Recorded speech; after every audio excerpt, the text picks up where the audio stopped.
আলহামদুলিল্লাহি ওয়াহদা ওয়াসসালাতু ওয়াসসালামু আলা মান লা নাবিয়্যা বা'দা ওয়া আলা আলিহি ওয়া সাহবিহি ওয়া মাওয়ালা। আজকের এই মাজলিসে এই হালাকায় আমরা যে বিষয়টি আলোচনা করব, বিষয়টি আমাদের প্রত্যেকেরই অত্যন্ত পরিচিত বিষয়, জানা বিষয়, কমন বিষয়। এজন্য এই বিষয়গুলো বুঝতে আমাদের সবার কোনো কঠিন হবে না, একেবারে সহজ বিষয়। কারণ এটা আমাদের সবারই জানা বিষয়। তো জানা বিষয়গুলোই বারবার আলোচনা করতে হয়।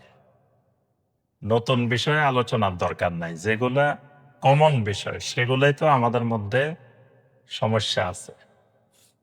এজন্য জানা বিষয়গুলোই, কমন বিষয়গুলোই বারবার আলোচনা করতে হয়, যাতে আমাদের মানাটা, আমল করাটা সহজ হয়। তো এজন্য আজকের হালাকায় আমরা যে বিষয়টি আলোচনা করব সেটি হলো একামাতুস সলাহ,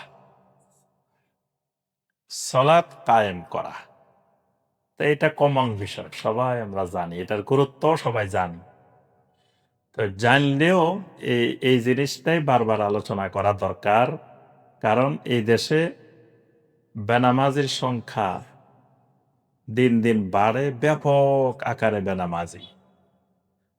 তো সুতরাং বোঝা গেছে যে এই জিনিসটার গুরুত্ব মুসলিমদের কাছে দিন দিন কমে যাচ্ছে। কারণ গুরুত্ব না কমলে বেনামাজি হয় কিভাবে? কারণ গুরুত্ব যত বাড়তো তত নামাজই বাড়তো। নামাজই যত কমতেছে, বোঝা যাচ্ছে যে সলাতের গুরুত্ব এই মুসলিমেরা উপলব্ধি করতে পারে নাই। এজন্য আমাদেরকে বেশি বেশি সলাত এবং সলাতের আহাম্মিয়া, সলাতের গুরুত্ব আলোচনা করা দরকার। এই দেশে ফজরের সলাতে মুসল্লি পাওয়া যায় না, কিন্তু জুমার সলাতে মসজিদে জায়গা হয় না। সম্পূর্ণ ব্যতিক্রম, বিপরীত। হওয়ার কথা ছিল ফজরের নামাজে মসজিদে জায়গা হবে না, জুমার চাইতে ফজরে মুসল্লি বেশি হওয়ার কথা। কারণ জুমার সলাৎ দিনের বেলায়, ফজরের সলাৎ সকাল বেলায়। তো দিনের বেলায় মানুষ সবাই কাজে কর্মে থাকে, অফিসে যায়, বিভিন্ন জায়গায় যায়, বিভিন্ন কাজে যায়। ফজরের সময় কেউ কোনো কাজে যায় না। যত কাজেই থাকুক, যত কিছুই থাকুক, সে বাসায় চলে আসে। তাহলে বোঝা যায় ফজরের সময় মানুষ সবগুলা বাসায় আছে। তা যে সমাজের যে মসজিদ, ওই সমাজের মানুষগুলো সব বাসায়। তাহলে ওই সমাজের মানুষগুলো যদি ফজরের জামাতে আসে, তা মসজিদে জায়গা হওয়ার কথা না। তো তার অর্থ হইল যে সলাৎকে মুসলিমেরা গুরুত্ব দিচ্ছে না। সলাৎ মুসলিমদের কাছে অতিরিক্ত সাবজেক্ট হয়ে গেছে। কিন্তু আবার তারা মনে করে তাদের ইমানও ঠিক আছে। সলাৎ নাই, কিন্তু তারা দৃঢ় বিশ্বাসী, কঠিন প্রত্যয়ী যে সলাৎ আদায় করি না কি হয়েছে, নামাজ পড়ি না কি হয়েছে, আমার ইমান তো ঠিক আছে। এটা আরেক কুফরি কথা। যে সলাৎ আদায় করে না, ইমান ঠিক আছে। তাহলে এটা আরেক বিকৃত বিশ্বাস, আরেক কুফরি বিশ্বাস। তো এজন্য সলাতের ধারণাগুলো আমাদেরকে পরিষ্কার থাকা দরকার। আজকে আমাদের এই সংক্ষিপ্ত হালাকায় সলাতের ৩টা দিক আমরা আলোচনা করব। একটা দিক হলো যারা সলাত আদায় করে না, একেবারেই করে না,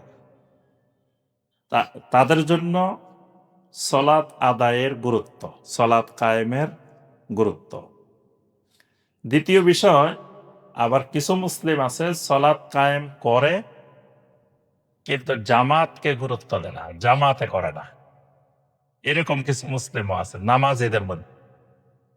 তাহলে জামাতের গুরুত্ব এটাও আমাদের উপলব্ধি করা দরকার। এটা আমাদের দ্বিতীয় বিষয়।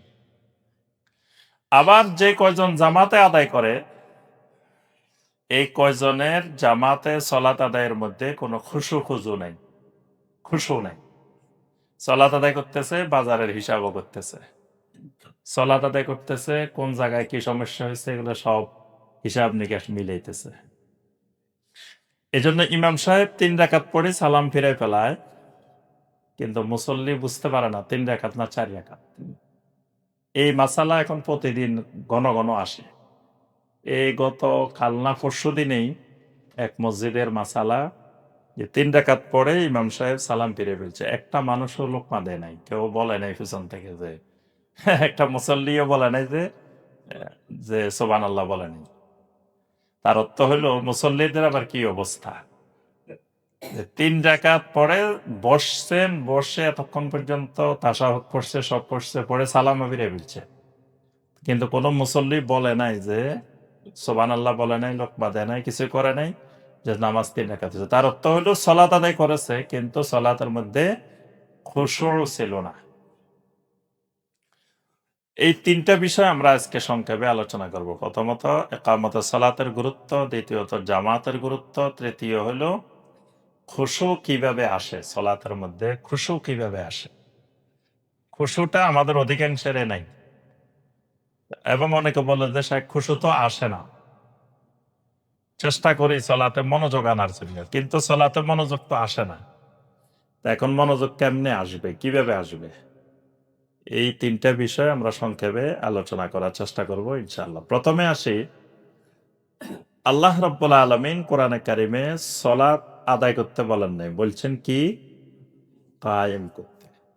কোরআনে যতগুলো আয়াত আছে আল্লাহ পাক বলছেন আকিমুস সলা ওয়া আতুজ যাকাত। আকিমুস সলা, তোমরা সলাত কায়েম করো। এখন সলাত কায়েম মানে কি? সলাত কায়েমের বিভিন্ন ধরনের ব্যাখ্যা আছে। সমাজে, বাজারে সলাত কায়েমের বিভিন্ন ব্যাখ্যা আছে, এবং বর্তমানে এমন এমন কুফরি ফেরকা, এমন এমন ইমান বিধ্বংসী ফেরকা বের হয়েছে যারা আমাদের এই পদ্ধতির সলাতকে কোরআনের সলাতে মনে করে না। আহলে কোরআন নামে যারা হাদিস অস্বীকারী, এই কুফরি সম্প্রদায়, তারা আমরা যে সলাত আদায় করি এটাকে তারা সলাতে মনে করে না। তারা বলতেছে এটা আমরা বানাইছি, কোরআনে এরকম সলাত আদায় করতে বলা হয়নি। তাহলে তারা এই সলাতেই বিশ্বাসী না। হিজবুত তাওহীদ নামক যে কুফরি সংগঠন, এরাও কিন্তু এই সলাতে বিশ্বাসী না। শিয়ারা আমাদের এই পদ্ধতির সলাতে বিশ্বাসী না। তাহলে এক শ্রেণী মানে এই পদ্ধতির সলাতেই বিশ্বাসী না। আবার আরেক শ্রেণী আছে, তারা আপনার সলাত কায়েমের বিকৃত ব্যাখ্যা উপস্থাপন করে। তাদের মতে সলাত কায়েম মানে যে রাষ্ট্র আইন করে সলাত আদায় করাবে, বাধ্য করবে, এটাকে তারা সলাত কায়েম মনে করে।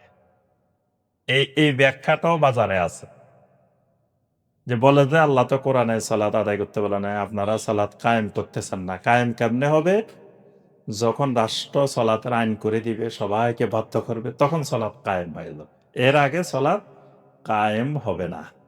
যেরকম দিন কায়েম হইতে হইলে রাষ্ট্রীয়ভাবে হইলে তখন এটা দিন কায়েম, না হয় দিন এখনো কায়েম হয়নি। তাহলে বোঝা গেল প্রথম যে জিনিসটি জানা দরকার সেটি হলো সলাত কায়েম বলতে কি বোঝায়। এখন কথা হলো সলাত কায়েম এর ব্যাখ্যা কে দিবেন? আল্লাহ বলছেন আকিমুস সলাহ, সলাত কায়েম করো। তো এই যে কোরআনে কারিমের আদেশ, এর ব্যাখ্যা দিবেন কে? কোরআনের ব্যাখ্যাদাতা মুহাম্মদ রাসূলুল্লাহ সাল্লাল্লাহু আলাইহি ওয়াসাল্লাম। নবী সাল্লাল্লাহু আলাইহি ওয়াসাল্লামকে আল্লাহ পাক এই দায়িত্বই দিয়েছেন। সূরা আন-নাহলের ৪৪ নম্বর আয়াত আল্লাহ পাক বলছেন ওয়া আনসালনা ইলাইকা যিকরা লিতুবাইয়িনা লিন-নাসি মা নুসসিলা ইলাইহিম ওয়া আনসালনা ইলাইকা যিকরা, আমি আপনার উপরে এই জিকির অবতীর্ণ করি। কেন অবতীর্ণ করি? লিতুবাইয়িনা লিন-নাস, লিতুবাইয়িনা লিন-নাস, আপনি দুনিয়ার মানুষকে এর বয়ান করে দিবেন, কোরআনের বয়ান করবেন, ব্যাখ্যা করবেন। মা নুজ্জিলা ইলাইহিম, তাদের জন্য যা নাজিল করা হয়, মানে আমি আল্লাহ মানুষের জন্য কি নাজিল করতেছি, মানে আমার হুকুমটা কিভাবে বাস্তবায়ন করবে, লিতুবাইয়িনা লিন্নাস, আপনি এটার ব্যাখ্যা দিবেন। তাহলে নবী সাল্লাল্লাহু আলাইহি ওয়াসাল্লাম সলাতের একামতে সলাত, সলাত কায়েম বলতে কি বোঝানো হয় এটার ব্যাখ্যা দিবেন নবী সাল্লাল্লাহু আলাইহি ওয়াসাল্লাম। তো এখন নবী সাল্লাল্লাহু আলাইহি ওয়াসাল্লাম সলাত কায়েম করতেন কোন সময় থেকে? বলেন তো দেখি, নবী সাল্লাল্লাহু আলাইহি ওয়াসাল্লাম সলাত কায়েম করতেন কোন সময়? মাক্কি জীবনে না মাদানী জীবনে? মাক্কি জীবনে সলাত কায়েম করার নাই। তো তখন কি সলাত কায়েম হইছে না আদায় হইছে? কেমনে আদায় হইছে? আল্লাহ সুবহানাহু ওয়া তাআলা যেদিন সলাত ফরজ করছেন সেদিনই কায়েম করতে বলছেন, আদায় করতে বলেন নাই তো। রাসূল আদায় করবেন কেমনে? আল্লাহ তো বলছেন কায়েমে করতে। তো সলাত কায়েমের আয়াত মাক্কি সূরার মধ্যেও আছে দেখবেন। মাক্কি সূরার মধ্যেও আছে আকিমুস সালাহ, সলাত কায়েম করে। তো নবী সাল্লাল্লাহু আলাইহি ওয়াসাল্লাম মাক্কি জীবনে ২ ওয়াক্ত সলাত কায়েম করতেন। আর মাদানী জীবনে গিয়ে ৫ ওয়াক্ত হয়। কিন্তু প্রথমে মাক্কি জীবনে হিজরতের আগে মানে ৫ ওয়াক্ত ফরজ তো হয় মেরাজের রাত্রিতে। মেরাজও কিন্তু নবী সাল্লাল্লাহু আলাইহি ওয়াসাল্লামের হিজরতের আগে হইছে। তাহলে যেদিন ধরেন ৫ ওয়াক্ত সলাত ফরজ হইছে যে রাত্রে, তো এর পরেও তো নবী সাল্লাল্লাহু আলাইহি ওয়াসাল্লাম রাষ্ট্র ক্ষমতায় আসেন নাই। কি আসছেন? তাহলে রাষ্ট্র ক্ষমতায় আসার আগ পর্যন্ত নবী সাল্লাল্লাহু আলাইহি ওয়াসাল্লাম যা সলাত আদায় করছেন, সাহাবায়ে কেরাম করছেন, এগুলো কায়েম হয় নাই নাকি? এগুলো কায়েম হইছে? হ্যাঁ, তাহলে বোঝা যায় যে সলাত কায়েমের ব্যাখ্যা এটা না। এবং যুগে যুগে যত আম্বিয়া আলাইহিমুস সালাম পৃথিবীতে এসেছেন, সমস্ত আম্বিয়া আলাইহিমুস সালামকে আল্লাহ পাক সলাত কায়েমের নির্দেশ দিয়েছেন। সকল নবী রাসূলকে আল্লাহ পাক সলাত কায়েমের নির্দেশ দিয়েছিলেন। কোন নবীকে আল্লাহ সলাত আদায় করতে বলেন নাই। সবাইকে আল্লাহ বলছেন কি?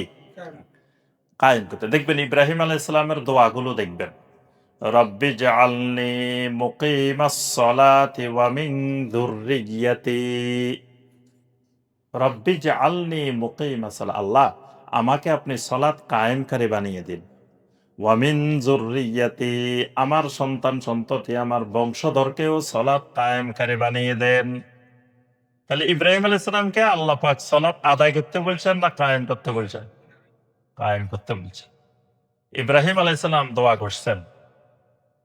ইব্রাহিম আলাইহিস সালাম যখন হাজরা আলাইহিস সালাম এবং ইসমাঈল আলাইহিস সালামকে রেখে কাবার পাশে এখানে রেখে যখন চলে যাচ্ছিলেন, তখন স্ত্রী সন্তান রেখে যাচ্ছেন, তার কলিজা তো ফেটে যাচ্ছিল, কিন্তু তিনি তাদের সামনে এটা প্রকাশ করতেছেন। তো যখন বিদায় নিয়ে চলে যাচ্ছেন, হাজরা আলাইহিস সালাম জিজ্ঞাসা করছেন যে আপনি যে আমাদেরকে রেখে যাচ্ছেন, এটা কি আপনার সিদ্ধান্ত না আল্লাহর সিদ্ধান্ত? তো ইব্রাহিম আলাইহিস সালাম দীর্ঘশ্বাস ফেলে বলছেন, এটা আমার সিদ্ধান্ত না, এটা আল্লাহ রাব্বুল আলামিনের সিদ্ধান্ত। তো হাজরা আলাইহিস সালাম বললেন, তাহলে আপনি চলে যান। যে আল্লাহ আমাদেরকে এখানে রাখার জন্য নির্দেশ দিয়েছেন, সে আল্লাহই আমাদের জন্য যথেষ্ট। সুবহানাল্লাহ। আচ্ছা, ইব্রাহিম আলাইহিস সালাম চলে যাচ্ছেন, একবার পিছনের দিকে তাকাচ্ছেন, একবার সামনের দিকে যাচ্ছেন, একবার পিছনের দিকে তাকাচ্ছেন, একবার সামনের দিকে যাচ্ছেন। জাবালে আবু কুবাইস, সাফা মারওয়ার পাশে যে বড় পাহাড়টা, এটার নাম জাবালে আবু কুবাইস। আবু কুবাইস পাহাড়ের পিছনে গেছেন। পিছনে গিয়ে সন্তান আর স্ত্রী দেখা যাচ্ছে না। তখন আল্লাহ সুবহানাহু ওয়া তাআলার কাছে দোয়া শুরু করছেন পাহাড়ের ওই পাশে গিয়ে। রব্বানা ইন্নী আসকানতু মিন যুররিয়্যাতি বিওয়াদিন গায়রি যি জারইন ইনদা বাইতিকাল মুহাররাম। রব্বুল আলামিন, আমি আমার পরিবারের একটা অংশকে এমন এক জায়গায় রেখে যাচ্ছি, যেই জায়গার মধ্যে কোনো ফসল নাই, ফল ফলাদি নাই, খাবার নাই, কিছুই নেই। গায়রি যি জারইন, যেখানে কিছুই উৎপন্ন হয় না, কিছুই নাই, এরকম একটা জায়গায় আমার পরিবারকে রেখে যাচ্ছি। ইনদা বাইতিকাল মুহাররাম, আপনার সম্মানিত ঘরের কাছে আমি রেখে যাচ্ছি। রব্বানা লিয়ুকিমুস সালাহ, রব্বুল আলামিন আমার এই বংশধর, আমার এই পরিবার যেন সালাত কায়েম করতে পারে। তাহলে ইব্রাহিম আলাইহিস সালাম এখানেও বলতেছেন লিয়ুকিমুস সালাহ, আল্লাহ এরা যেন সালাত কায়েম করতে পারে। মুসা আলাইহিস সালামকে আল্লাহ পাক বলছেন সালাত কায়েম করো। নূহ আলাইহিস সালামকে বলছেন আল্লাহ পাক সালাত কায়েম করো। তা এখন ইব্রাহিম আলাইহিস সালাম কত বছর রাষ্ট্র ক্ষমতায় ছিলেন বলেন তো দেখি? ইব্রাহিম আলাইহিস সালাম কত বছর রাষ্ট্র ক্ষমতায় অধিষ্ঠিত ছিলেন? ছিলেন। তাহলে তো ইব্রাহিম আলাইহিস সালাম সালাত কায়েম করতে পারেন নাই নাকি? পারছেন? তাহলে বোঝা যায় সমস্ত আম্বিয়া আলাইহিমুস সালাম সালাত কায়েম করেছেন, শতভাগ কায়েম করেছেন। কিন্তু কায়েম করার জন্য রাষ্ট্র ক্ষমতায় যাওয়া শর্ত নয়। তাহলে সালাত কায়েম কেমনে হবে? সালাত কায়েম হবে, সালাত কায়েমের অর্থ হলো ইন্নাহা তাওকিয়াতু হুদুদিহা। সালাত কায়েম কয়েকটা জিনিস মিলে সালাত কায়েম হবে। এক নম্বর ইন্নাহা তাওকিয়াতু হুদুদিহা। প্রত্যেকটা সালাতের একটা হুদুদ আছে। এই হুদুদের ভিতরে সালাত আদায় করতে হবে। হুদুদ মানে তো আমরা বুঝি সীমানা। এখানে শুরু, এখানে শেষ। দেখবেন মুজদালিফায় গেলে চারিদিকে সীমানা আছে। Muzdalifah starts here, Muzdalifah ends here, এরকম লেখা আছে না? শুরু শেষ। আরাফার চতুর্দিকে সীমানা আছে, মুজদালিফার সীমানা আছে। তো প্রত্যেকটা সলাতের এরকম একটা হুদুদ আছে, সীমানা আছে। এই সীমানার ভিতরে সলাত আদায় করতে হবে। একটা আদায় করেন নাই, আপনি সলাত কায়েমকারী হইতে পারবেন না। যারা শুধু জুমার সলাত আদায় করে, ঈদের সলাত আদায় করে, তারপরে জানাজার সলাত আদায় করে, এরা সলাত কায়েমকারীর আওতাভুক্ত নয়। কারণ এদের প্রত্যেকটা হুদুদের ভিতরে তাকে সলাত কায়েম করতে। কোন আহলুল এলেম বলছেন 5 ওয়াক্ত সলাত মিলে একটা সলাত। 5 ওয়াক্ত সলাত মিলে কি হয়? একটা সলাত। এটা বুঝছেন কথাটা? এই কথাটা বুঝতে পারছেন? হ্যাঁ, যেমন বাইতুল্লাহর তাওয়াফ। বাইতুল্লাহর তাওয়াফ 7 চক্কর করলে কয় তাওয়াফ হয়? এক তাওয়াফ। 7টার মধ্যে যদি 6টা করেন, কোনো তাওয়াফে হয়নি, কমপ্লিট হয়নি। তার অর্থ আপনি কোনো সাওয়াবে পাবেন না, তাওয়াফে হয়নি। সাফা মারওয়ার সাই 7 বার করলে এক সাই হয়। তো এই 24 ঘন্টার মধ্যে আল্লাহ রাব্বুল আলামিন সালাত ফরজ করছেন 5 বার, 5টা হুদুদ। এই 5টা হুদুদ মিলে একটা সালাত। এজন্য কোনো ব্যক্তি যদি 5টা আদায় করে, 5 বার আদায় করে, তাহলে সে একটা পূর্ণাঙ্গ সালাত আদায় করছে। এর মধ্যে যদি একটা না করে, তাহলে সে 0 পাবে, 1 নম্বরও পাবে না। বাকি 4টা যে করছে, এই 4টাই কিছুই পাবে না। সহিহ আল বুখারীর একটা হাদিস, নবী সাল্লাল্লাহু আলাইহি ওয়াসাল্লাম বলেন, মান তারাকা সালাতাল আসরে ফাকাদ হাবিতা আমালুহু। যে ব্যক্তি আসরের সালাত ছেড়ে দিল, তার সব আমল নষ্ট হয়ে গেল। আসরের সালাত ছেড়ে দিছে, তার সব আমল বিনষ্ট হয়ে গেছে। এই হাদিসের ব্যাখ্যায় মুহাদ্দিসিনে কেরাম বলেন যে কেউ যদি আসরের নামাজ না পড়ে, তার সব আমল বরবাদ হয়ে যাবে, সব আমল নষ্ট হয়ে যাবে। তাহলে কেউ জুমার নামাজ পড়ছে, আজকে ধরেন জুমার নামাজ পড়ছে কিন্তু আসরের নামাজ পড়েনি, তো জুমা যদি কিছু পায়, আসরের সময় সেটা ডিলেট হয়ে গেছে, তার আমল নামায় আর কিছুই নেই। এইভাবে প্রতিদিন যখন আসরের নামাজ ছেড়ে দেয়, আসরের সালাত ছেড়ে দেয়, তখন তার আমল নামায় যা ছিল সব মাইনাস হয়ে যায়, সব মুছে যায়, সব মুছে যায়। পরবর্তীতে তার আমল নামায় আর কিছুই থাকবে না। তাহলে সালাত কায়েম করতে হলে তাওকিয়াতুল হুদুদিহা, ওই সীমানার ভিতরে যখনই সীমানা আসবে তখনই সালাত আদায় করতে হবে, যখনই সীমানা আসবে তখনই সালাত আদায় করতে হবে। ওয়া ইদামাতুহা, এদামাতুহা 2 নম্বর শর্ত এদামাতুহা। এদামাতুহা মানে দাইমি সালাত আদায় করতে হবে। যতক্ষণ সে সুস্থ আছে, স্বাভাবিক আছে, হোশ আছে, জ্ঞান আছে, ততক্ষণ তাকে অবশ্যই সালাত আদায় করতে হবে। এটা সালাত কায়েমের শর্ত।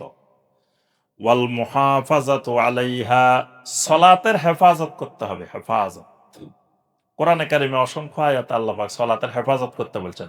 হাফিজু আলাস সালাওয়াত ওয়াস সালাতিল মুস্তা, তোমরা সালাতের হেফাজত করো। সালাতের হেফাজত কেমনে? সালাতের হেফাজত হলো যে সালাত আদায় করার জন্য যতগুলো শর্ত শারায়েত আছে, এই শর্ত শারায়েতগুলো সবসময় ঠিক রাখা। যেমন সালাত আদায় করতে হলে আপনার শরীর পাক থাকতে হবে। তা আপনি একটা শরীর না পাক লয়ে বসে আছেন, তার অর্থ হলো আপনি সলাতের হেফাজত করতেছেন না। সলাত হেফাজতের জন্য যা যা দরকার, এটা প্রস্তুতি নিয়ে সবসময় সার্বক্ষণিক রেডি থাকা, এটা হলো সলাতের হেফাজত। সলাত কায়েম হইতে হলে সলাতের হেফাজতকারী হতে হবে। আচ্ছা, সলাতের হেফাজতের মধ্যে এটাও অন্তর্ভুক্ত যে আপনি সলাত আদায় করতেছেন, কিন্তু আপনার অধীনস্থরা, আপনার পরিবার পরিজন, তারা সলাত আদায় করতেছে না। তার অর্থ হলো আপনি সলাতের হেফাজত করেন নাই। সলাতের হেফাজত করতে হলে আপনার অধীনস্থ যারা আছে তারাও হেফাজতের আওতায় পড়বে। তাদেরকে সহকারে জাহান্নামের আগুন থেকে বাঁচতে হবে। ৪ নম্বর শর্ত, ওয়া আদাউহা বিআরকানিহা ওয়া সুনানিহা ওয়া হাইআতিহা। এই সলাত আদায় করতে গেলে সলাতের যতগুলো রোকন আছে, সলাতের যতগুলো ফরজ, ওয়াজিব, সুন্নত, মুস্তাহাব যা আছে, সবগুলো পূর্ণাঙ্গ রূপে আদায় করা। নিজের মন গড়া ইচ্ছা মতো সলাত আদায় করলে এটা সলাত কায়েম হবে না। বর্তমানে অধিকাংশ মুসল্লি মন গড়া সলাত আদায় করে, নিজের ইচ্ছা মতো সলাত আদায় করে, ইচ্ছা মতো দাঁড়ায়, ইচ্ছা মতো রুকু করে, ইচ্ছা মতো সাজদা করে, যেমনে মনে চায়, তার কাছে যেমনে পছন্দ লাগে। নবী সাল্লাল্লাহু আলাইহি সাল্লাম কেমনে দাঁড়াইতেন, কেমনে রুকু করতেন, কেমনে সাজদা করতেন, কেমনে বসতেন, এটা সে জানারও দরকার মনে করতেছে না। কিছুই সে এটার কোনো তোয়াক্কাই করতেছে না। সে মনে করতেছে আমি যে সলাত আদায় করতেছি এটাই তো বিশাল ব্যাপার। যে লক্ষ লক্ষ কোটি কোটি মানুষ সলাতে আদায় করে না, সেই জায়গায় যে আমি সলাত আদায় করতেছি এটাই তো বিরাট ব্যাপার। আল্লাহ কবুল না করে যাবে কই? আল্লাহর ঠেকা। ভাবসাবটা এরকম, মুসল্লিদের ভাব দেখলে এরকমই মনে হয় আমার কাছে। এক মসজিদে যদি ১,০০০ মুসল্লি থাকে, দেখবেন একজন মুসল্লি আপনি পাওয়া মুশকিল, যে মুসল্লিটা খুঁজে যে আমার নামাজটা রাসূলের নামাজের মতো হইতেছে কিনা, আমার রুকুটা রাসূলের রুকুর মতো হচ্ছে কিনা, আমার সাজদাটা রাসূলের সাজদার মতো হচ্ছে কিনা, আমার দাঁড়ানোটা রাসূলের দাঁড়ানোর মতো হচ্ছে কিনা, আমার যাবতীয় সলাতের কাজগুলো ঠিক মতো হচ্ছে কিনা, এটা জানার প্রয়োজনীয়তা কেউ মনে করে না। আপনার সাজদায় গেলে আপনার পাটা তো থাকবে, আঙ্গুলগুলো একটু কেবলামুখী থাকবে, আর পা কি থাকবে? লাগানো থাকবে। আমি ওইদিন এক মসজিদে গেছি, পরে গেছি। তো ১ম রাকাত পাইনি। তো যখন পরে গেছি দাঁড়ানো অবস্থায়, তো পুরা মসজিদে সব মানুষ সাজদায় গেছে। আমি সব কাতারে তাকায় দেখলাম যে কেমনে সাজদা করতেছে। সবগুলা ২ পা ২ দিকে এমনি।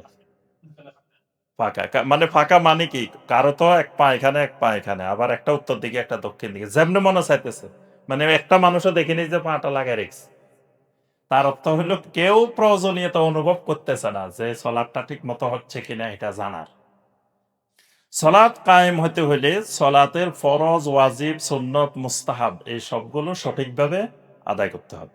ওয়া মুলাযামাতুহা জামাআতান ফিল ফারায়েদ। ফরজ সলাতগুলো বা জামাতে আদায় করতে হবে।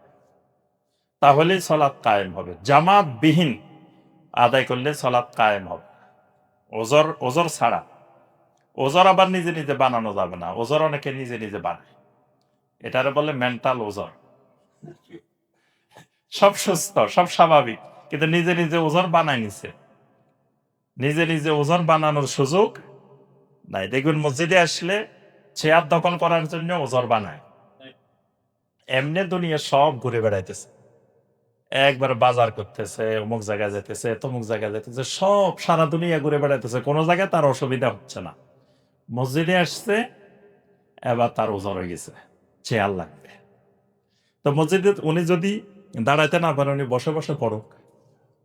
কিন্তু দেখবেন অনেকে বসতে পারে, তাও বসবে না, চেয়ার নিয়ে নিবে। এবং চেয়ার নিয়ে অনেক মসজিদে এত ঝগড়া মারামারিও হয়। আমার কাছে এক মসজিদে আমি খুতবা দিতে গেলে গত জুমায়ও একজন আসছেন যে এই বিষয়ের উপর আপনি একটু আলোচনা করবেন। আমাদের চেয়ার দখল নিয়ে মারামারি হয়েছে। মানে একজনের চেয়ার রাখি গেছে, তার চেয়ারে আরেকজন বসছে। বসছে কেন? তাকে উঠাই দিই তারপরে সে আসে বসছে। আবার চেয়ার দিয়ে জায়গা দখল করে। মানে পরে আসলেও তার জায়গা দখল থাকবো, চেয়ার আগে রেখে গেছে। কেউ আবার জায়নামাজ দিয়ে জায়গা দখল করে, জায়নামাজ একটা বিছাই রেখে যায় যে সে যখনই আসুক এটাতে আর কেউ বসতে পারবে না। হ্যাঁ। তো এই যে ওজর, ওজর নিজে নিজে বানানোর সুযোগ নেই। ওজর কি? জামাত ছাড়ার এক নম্বর ওজর হইল এমন অসুস্থতা, যে অসুস্থতার জন্য সে মসজিদ পর্যন্ত যেতে পারতেছে না, এরকম অসুস্থতা। শত্রুর ভয়, সে মসজিদে গেলে তাকে রাস্তায় মেরে ফেলতে পারে, এরকম কোনো প্রাণহানির আশঙ্কা আছে। এই দুইটা শরীয়তের দৃষ্টিতে ওজর, আর কোনো ওজর নেই। আরগুলো সব নিজেদের বানানো ওজর। আমি এই কাজের জন্য পারি নাই, ওইটার জন্য পারি নাই। একজন মুমিনের প্রত্যেকটা কাজ হবে সলাৎ কেন্দ্রিক, তার রুটিন হবে সলাৎ কেন্দ্রিক। আমি বাজারে যাব, এটাও সলাৎ খেয়াল করে বাজারে যেতে হবে, যে আমি হয় সলাতের আগে যে শেষ করে আসতে পারবো কিনা, অথবা সলাৎ আদায় করে বাজারে যাব। খাওয়া হবে সলাৎ কেন্দ্রিক, ঘুমানো হবে সলাৎ কেন্দ্রিক, মানে মুমিনের রুটিনটাই হবে সলাৎ কেন্দ্রিক। তাহলে জামাত বাদ যাওয়া যাবে না। এটাও আপনার একামতে সলাতের অন্তর্ভুক্ত। ওয়াল একসারু মিনান নওয়াফিল, খালি ফরজ পড়ে দৌড় দিলাম, সুন্নত নফলের দাঁত দাঁড়ে না, এটা সলাৎ কায়েমের বহির্ভূত। সলাৎ কায়েম করতে হলে ফরজ আদায়ের পাশাপাশি তাকে সুন্নত সলাৎগুলো, নফল সলাৎ, এগুলো বেশি বেশি আদায় করার চেষ্টা করতে হবে। এই বিষয়গুলো মিলেই একামাতুস সালাহ, সলাৎ কায়েম। তাহলে আল্লাহ সুবহানাহু ওয়া তাআলা কোরআনে কারিমে বারবার নির্দেশ দিয়েছেন সলাৎ কায়েম করার জন্য। তাহলে বোঝা যায় সলাৎ কত গুরুত্বপূর্ণ, যে এটাকে আল্লাহ পাক কায়েম করতে বলছেন। সলাৎকে আল্লাহ রাব্বুল আলামিন মুত্তাকিনের বৈশিষ্ট্য, গুরুত্বপূর্ণ বৈশিষ্ট্য হিসেবে উল্লেখ করেছেন। অর্থাৎ সলাৎ নাই, তার ভিতরে তাকওয়া নাই। তাকওয়া নাই, তার কোনো আমল আল্লাহ কবুল করবেন না। তাহলে সলাৎ নাই, সে যত আমলে করুক, কোনো আমল আল্লাহর কাছে কবুল হবে না। সূরা আল বাকারার শুরুতে আল্লাহ পাক বলেছেন হুদাল লিল মুত্তাকিন আল্লাযীনা ইউমিনুনা বিল গায়বি ওয়া ইউকিমুনাস সালাত। মুত্তাকিন তারা যারা সালাত কায়েম করে। তাহলে সালাত কায়েম না করলে সে মুত্তাকিন হইতে পারবে না। আর মুত্তাকিন না হইলে অসুবিধা কি? মুত্তাকিন না হইলে এক নম্বর অসুবিধা, তার কোনো আমল কবুল হবে না। কারণ আল্লাহ পাক বলছেন ইন্নামা ইয়াতাকাব্বালুল্লাহু মিনাল মুত্তাকিন, আমল কবুল হয় আল্লাহর কাছে শুধুমাত্র মুত্তাকিনদের থেকে, শুধুমাত্র মুত্তাকি। তাহলে মুত্তাকিন হবে না, আমল কবুল হবে না। মুত্তাকিন হবে না, কোরআন থেকে কোনো হেদায়েত পাবে না। কারণ কোরআনটা হেদায়েত দেয় হুদাল্লিল মুত্তাকিন, মুত্তাকিনদেরকে হেদায়েত দেয়। মুত্তাকিন হবে না, জান্নাতে যেতে পারবে না। কারণ জান্নাত আল্লাহ বানাইছেন উইদ্দাত লিল মুত্তাকিন, জান্নাত বানানো হয়েছে মুত্তাকিনদের জন্য। তাহলে সলাত নাই, জান্নাত নাই। সলাত নাই, কোরআন থেকে হেদায়েত নাই। সলাত নাই, তার কোনো আমল আল্লাহ পাক কবুল করবে না। তাহলে সলাত কায়েম অত্যন্ত গুরুত্বপূর্ণ একটি বিষয়। জান্নাতুল ফেরদাউসের ওয়ারিস যারা হবে তাদের ব্যাপারে আল্লাহ পাক সূরা আল মুমিনুনের মধ্যে প্রথমে কয়েকটা গুণাবলী বলছেন, তারপরে আল্লাহ পাক বলছেন উলাইকা হুমুল ওয়ারিসুন আল্লাযীনা ইয়ারিসুনাল ফিরদাউসা হুম ফিহা খালিদুন। এরা হবে জান্নাতুল ফেরদাউসের ওয়ারিস। এদের ২ নম্বর গুণ যেটা, সেটা হলো কাদ আফলাহাল মুমিনুন আল্লাযীনা হুম ফি সলাতিহিম খাশিউন। এদের সলাতের ভিতরে খুশু থাকবে।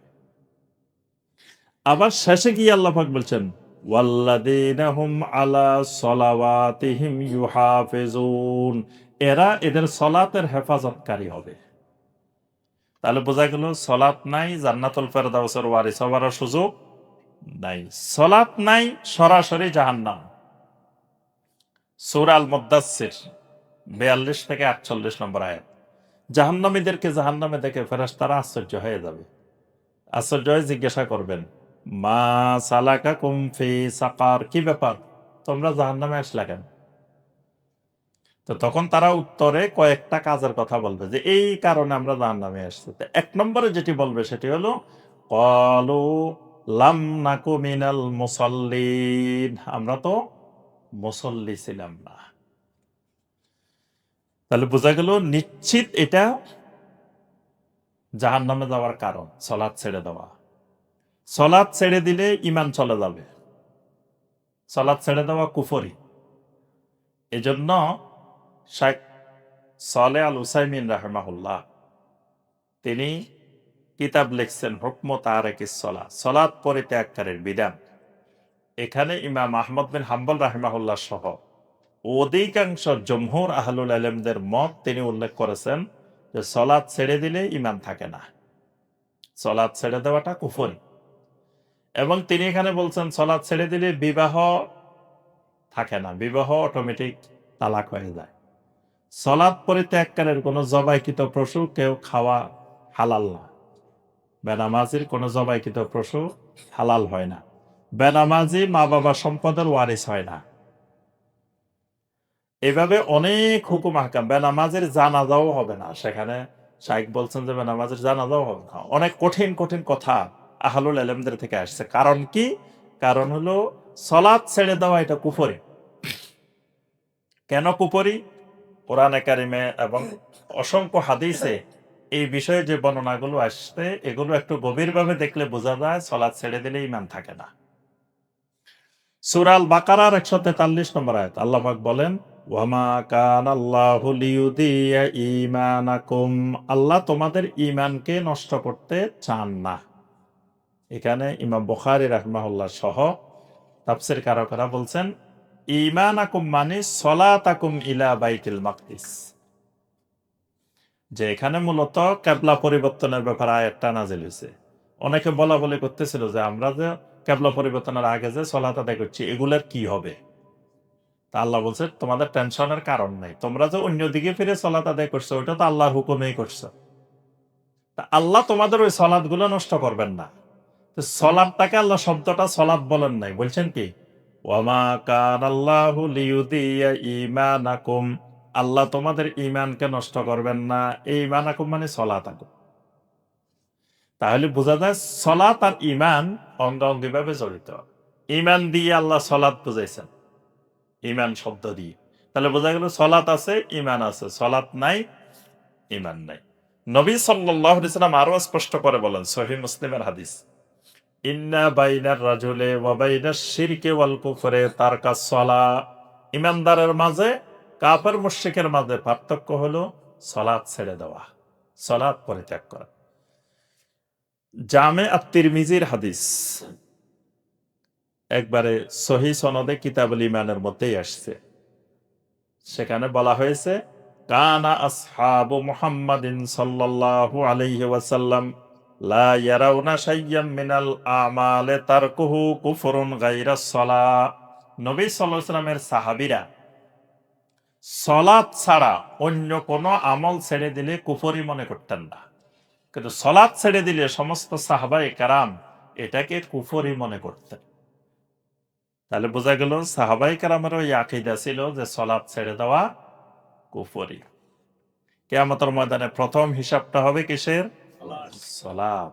তাহলে বোঝা যায় আমার যে সমস্ত ভাই এবং বোনেরা সালাত ছেড়ে দিয়ে নিশ্চিন্তে বসে আছেন যে সালাত নাই ঈমান আছে, আপনারা অত্যন্ত ঝুঁকির মধ্যে আছেন, প্রচন্ড ঝুঁকির মধ্যে আছেন। প্রথমত ঈমান হারানোর ঝুঁকি, কুফরির ঝুঁকি, জাহান্নামে যাওয়ার ঝুঁকি, জান্নাত থেকে মাহরুম হওয়ার ঝুঁকি, মারাত্মক মারাত্মক ভয়াবহ ঝুঁকির মধ্যে আছে। এজন্য ওই সকল ভাই বোনদের প্রতি আমাদের একান্ত অনুরোধ, তাওবা করে খালেজ ভাবে সালাত কায়েম শুরু করে দেন। আচ্ছা, এবার আসেন যারা সলাৎ কায়েম করি কিন্তু জামাতে করি না, একা একা করে। দেখবেন জামাতে সলাৎ আদায় করার যখন টাইম হবে তখন আপনার ব্যস্ততা বেড়ে যাবে। সারাদিন ব্যস্ততা নাই, কিন্তু জামাতের টাইমে ব্যস্ততাটা বাড়ে। দোকানে সারাদিন বসে রয়েছেন, কাস্টমার নাই। জামাতের টাইম হয়েছে, দেখবেন দোকান ভর্তি হয়ে গেছে। কিন্তু আলহামদুলিল্লাহ যাদের অন্তরে তাকওয়া আছে, আল্লাহ পাক বলছেন, রিজালুল্লাহ তুলহিহিম তিজারাতুন ওয়ালা বাইউন আন যিকরিল্লাহ ওয়া ইকামিস সালাহ। ঈমানদার মানুষকে দুনিয়ার কোনো বেচা কিনা, ব্যবসা বাণিজ্য আল্লাহর জিকির থেকে, সালাত কায়েম থেকে দূরে সরাইতে পারে না। এবারে আমি সৌদি আরবে হজের সময় এক দোকানে আমরা আতর কিনতে গেছি, অ্যারাবিয়ান উড। তো আতর দেখতেছি, তো ওরা বলল যে সলা সলা দোকান বন্ধ করে দিবে, বের হয়ে যাও, বেচা কেনার দরকার নেই। আর দেখতেছি যে জামাত আজান দিছে, খালি লোক ঢুকতেছে আর তারা সব বের করে দিচ্ছে, বলতেছে সলা শেষ হবে, সলার পরে আবার বেচা কিনা হবে, এর মধ্যে হবে না। কিন্তু তারা ওই সময় বেচা কিনা গুলো অনেক টাকার বেচতে পারত। কিন্তু ইমানের পরিচয় যে যত কাস্টমার আসুক, যাই আসুক, জামাতের টাইম হবে, বেচা কিনা বন্ধ হয়ে যাবে। কারণ ওই যে শয়তানের এটা একটা ওয়াসওয়াসা, এটা একটা ফাঁদ। শয়তান, আজকে জুমায়ও আমরা আলোচনা করছি, শয়তান ৩ ধরনের প্ল্যান করে। মানুষকে গোমরা করার জন্য শয়তান ৩টা প্ল্যান রাখে। প্রথম ছোট ছোট প্ল্যান করে, এটাকে বলা হয় খুতওয়াত শাইতান। খতোয়ার মধ্যে যে পা দিয়ে দিছে, শয়তান আর বেশি দূর যাওয়া লাগে না, ছোটটায় কাজ হয়ে যায়। এজন্য কোরআনে কারিমে দেখবেন বারবার আল্লাহ পাক বলছেন, ওয়ালা তাত্তাবিউ খুতওয়াতিশ শাইতান। শয়তানের খতোয়া, খতোয়া হলো ছোট ছোট পদক্ষেপ। যেমন ধরেন, শয়তান প্রথমে যদি কাউকে জেনার দিকে আহ্বান করে, তো কেউ জানা করবে না। তো শয়তানের জন্য প্রথম খতোয়া, খতোয়া হলো যে মোবাইলে কথা বলা, যে একজন আরেকজনের সাথে মোবাইলে কথা বলে, ছেলে মেয়ের সাথে কথা বলতেছে। তো এরা মনে করতেছে আমরা তো জানা করতেছি না, আমরা তো কথা বলতেছি। এই কথাটা শয়তানের খতোয়া। তারপরে শয়তান কি করে, যে বেপর্দা অশ্লীলভাবে তাকে রাস্তায় বের করায়, এটা শয়তানের খতোয়া। মনে করতেছে আমি তো জানা করতেছি না, আমি এমনি আমার মতো বের হয়েছি। হ্যাঁ, এইভাবে আস্তে আস্তে আস্তে আস্তে একটার পর একটা খতোয়া, এই খতোয়ায় যে পা দিছে সে আস্তে আস্তে বড় গুনার দিকে চলে যাবে। শয়তান যদি দেখে ছোটটায় কাজ হইতেছে না, তাহলে মাঝারিটা, মাঝারিটা যদি কাজ না হয় তখন বড়টা। শয়তানের কাছে সব ধরনের প্ল্যান করা আছে, তৈরি করা আছে, কারণ সে তো বিশাল অভিজ্ঞতা সম্পন্ন, হাজার হাজার বছরের অভিজ্ঞতা সম্পন্ন। কাকে কেমনে কাবু করতে হয়, কার জন্য কোনটা দরকার, এটা তার ভালো করে জানা আছে। এজন্য হজ্জে বাইতুল্লাহর মধ্যে ৩ জামারায় পাথর মারতে হয়। প্রত্যেকটা জামারা দৈর্ঘ্য প্রস্থে সমান, কিন্তু নাম হয়েছে ছোট জামারা, মধ্যম জামারা, বড় জামারা। তো ছোট বড় মধ্যম হইল কেমনে? এই শয়তানের ছোট প্ল্যান যেগুলো আছে, প্রথমে সেগুলোর প্রতি বিদ্বেষ, যে এগুলা আমাকে যেন এগুলা না ধরে। তারপরে মাঝারিগুলো, তারপরে বড়গুলো। তাহলে বোঝা যায় এই যে জামাতের সময় হইলে শয়তানের যে ফাঁদ, যে খতোয়া, শয়তানের যে প্ল্যান, সেটা হলো আমাদেরকে ওই টাইমে দেখা যায় জামাত তরক করা।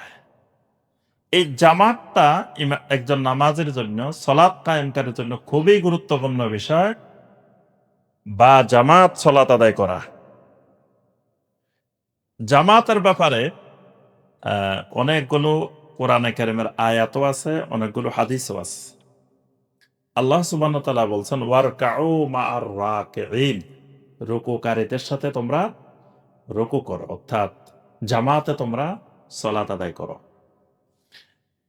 নবী সাল্লাল্লাহু আলাইহি ওয়াসাল্লামের অসংখ্য হাদিস, তন্মধ্যে একটি গুরুত্বপূর্ণ হাদিস হলো, আল্লাহ রাসূল সাল্লাল্লাহু আলাইহি ওয়াসাল্লাম বলেন, মান গাদা ইলাল মসজিদে আও রাহা আ'আদাল্লাহু লাহু ফিল জান্নাতি নুজুলান কুল্লামা গাদা আও রাহা।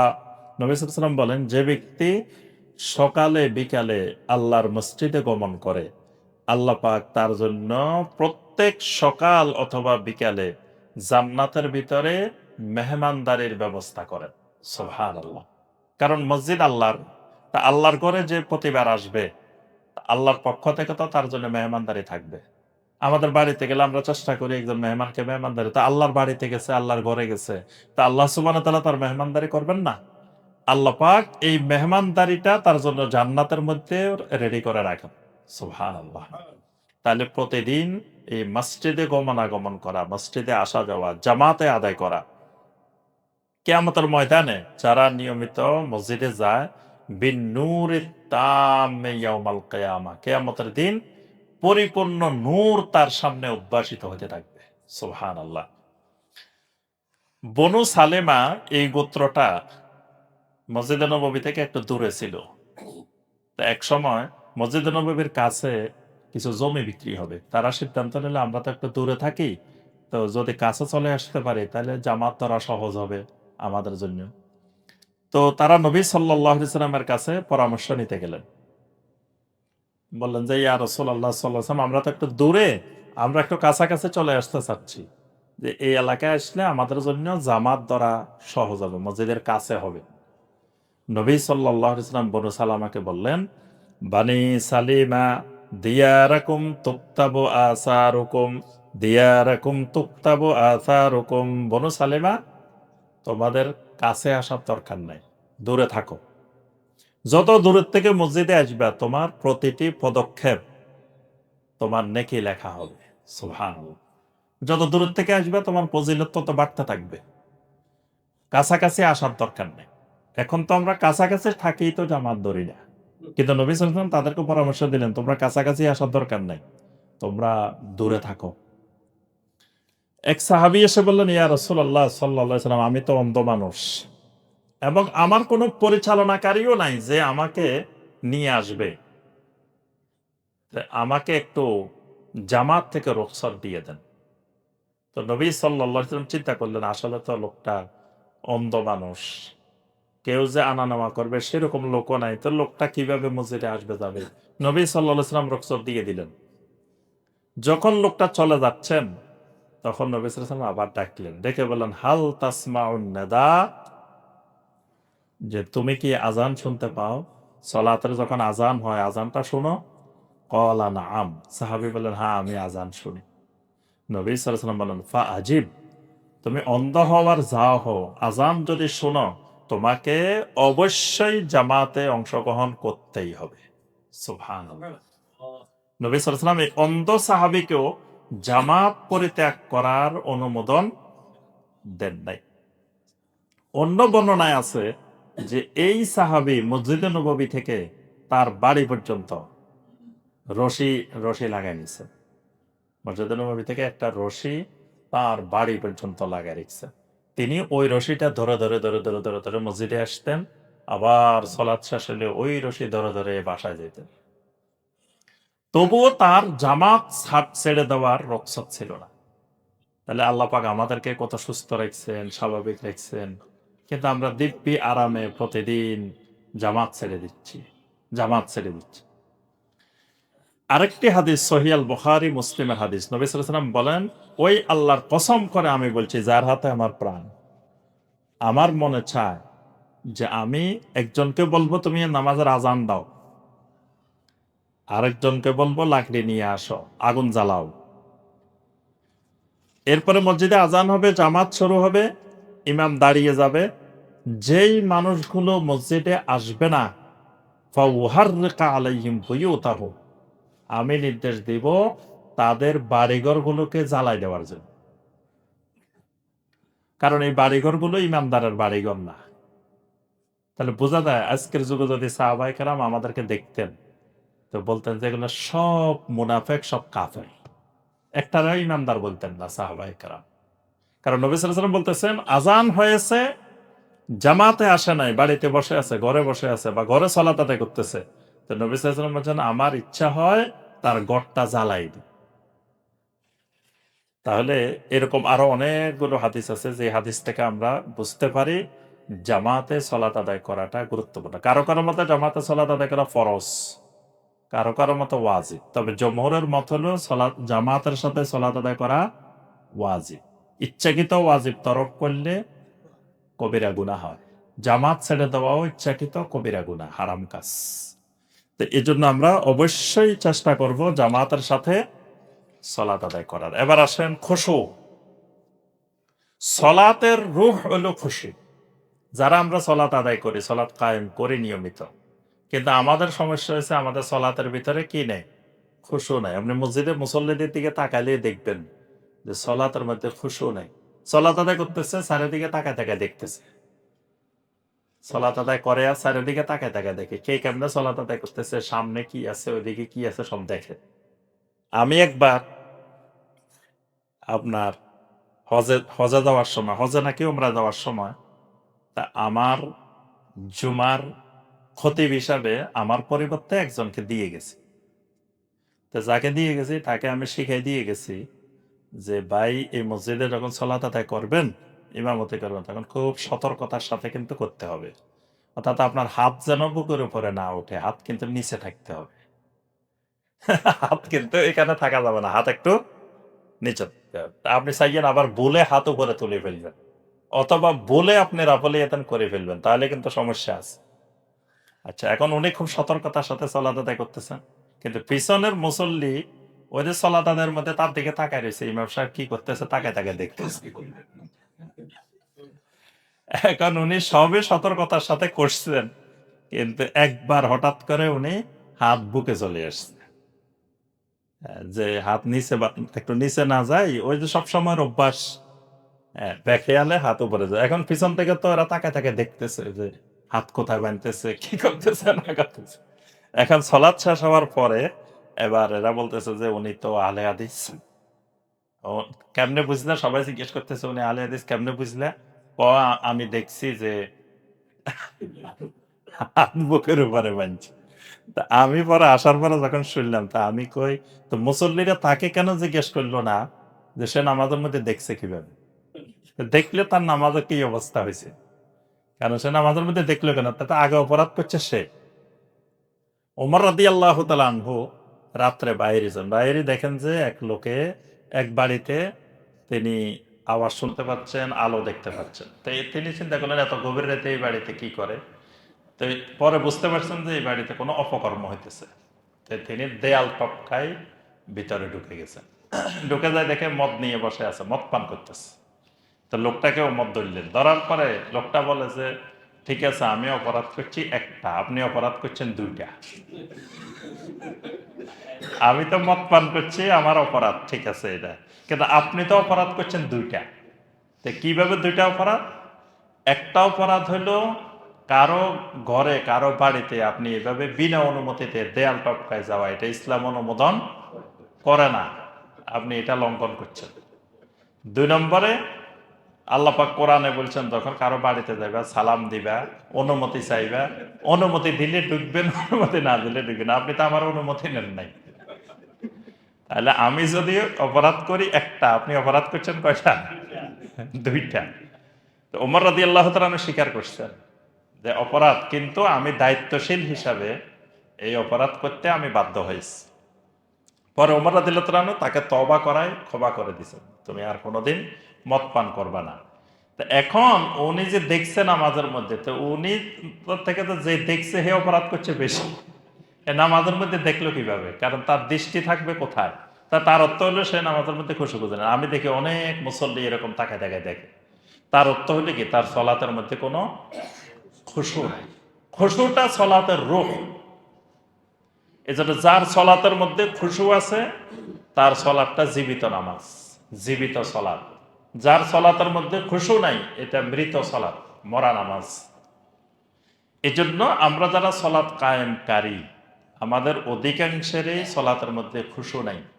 দেখেন জান্নাতের যারা জান্নাতুল ফেরদাউসের ওয়ারিস হবে, এদের প্রথম বৈশিষ্ট্যটা মানে মুমিনুনের পরে দ্বিতীয় বৈশিষ্ট্যটা যেটা বলছেন আল্লাহ পাক, ওয়াল্লাযীনা হুম ফি সলাতিহিম খাশিউন। সালাত কায়েমকারী বলেন নাই, কায়েমুন বলেন নাই, বলছেন খাশিউন। সলাতের ভিতরে খুশু থাকা এটা জান্নাতের জন্য শর্ত। অর্থাৎ সলাতের মূল শক্তি, মূল রূহ হলো খুশু। আমরা এখন সলাত আদায় করি যে সলাত, এই সলাতের মধ্যে খুশু নেই। খুশু না থাকার কারণে এই সলাতগুলো আমাদের সঠিকভাবে কায়েম হচ্ছে না, সলাতের মধ্যে রুয়ে নেই। আল্লাহ পাক কোরআনে কারিমে আরো অনেক আয়াতে এই খুশুয়ের নির্দেশ দিয়েছেন। এখন আসেন সর্বশেষ পয়েন্ট, এই খুশু আসে না কেন, খুশুর জন্য আমাদের কি করা উচিত। প্রথমত, খুশু আসতে হলে খুশুটা আসবে কলব থেকে, অন্তর থেকে। খুশুটার মূল জায়গা, মূল কেন্দ্রবিন্দু হলো কলব। কলব যদি ঠিক না হয় তাহলে খুশু আসবে না। কলব যত বেশি বিশুদ্ধ হবে, কলবে সালিম হবে, তত বেশি তার সলাতে খুশু আসবে। সাহাবাই কেরামের অন্তরগুলো, সাহাবাই কেরামের কলবগুলো ছিল কলবে সালিম, বিশুদ্ধ অন্তর, নিরাপদ অন্তর, সুস্থ অন্তর। এজন্য তাদের সলাতে এই পরিমাণ খুশু ছিল। কিন্তু আমাদের সলাতে খুশু না আসার প্রথম কারণ যেটা, আমাদের কলব বিশুদ্ধ না। কলব বিশুদ্ধ না কেমনে? প্রথমত আমাদের কলবে তাওহীদ নেই। আমাদের কলব শিরিক দিয়ে, বেদাত দিয়ে, কুফর দিয়ে, নেফাক দিয়ে ভরপুর। যেই অন্তরে কুফর থাকবে, শিরিক থাকবে, নেফাক থাকবে, ওই অন্তরে কোনোদিন কি আসবে না? খুশু আসবে না। তাহলে খুশু আসার জন্য প্রথম করণীয় যেটা, সেটি হলো অন্তরের রোগগুলা দূরীভূত করা, অন্তরকে সুস্থ করা। অন্তরে কি কি রোগ হয়?